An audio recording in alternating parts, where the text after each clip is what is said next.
They hand me the microphone as my shoulders sink under the weight of the stress. The woman says, the 1 millionth refugee just left South Sudan. Can you comment?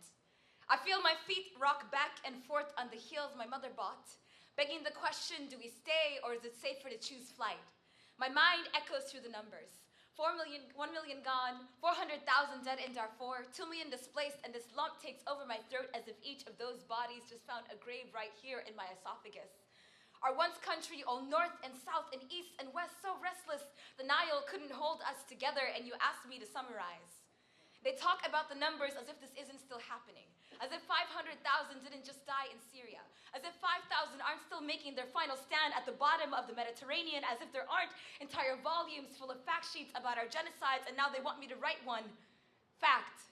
We never talked over breakfast because the warplanes would swallow our voices. Fact.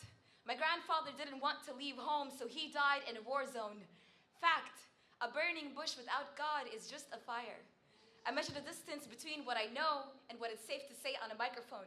Do I talk about the violence, displacement? Do I mention the sorrow, how it's never as simple as what you see on TV, how there are weeks worth of fear before the camera's on? Do I tell her about our bodies, how they are 60% water, but we still burn like driftwood, making fuel of our sacrifice? Do I tell her the men died first, mothers forced to watch the slaughter, as they came for our children, scattering them across the continent until our homes sank, that even castles sink at the bite of the bomb? Do I mention the elderly, our heroes, too weak to run, too expensive to shoot, how they would march them, hands raised, rifles at their backs into the fire, how their walking sticks kept the flames alive? It sounds too harsh for a bundle of wires and an audience to swallow, too relentless, like the valley that filled with the putrid smoke of our deaths. Is it better in verse? Can a stanza become a burial shroud? Will it sting less if I say it softly? If you don't see me cry, will you listen better? Will the pain leave when the microphone does?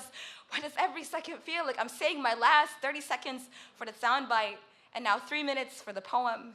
My tongue goes dry, the same way we died, becoming ash without ever having been coal.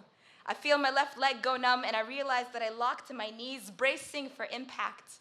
I never wear shoes. I can't run in. Thank you.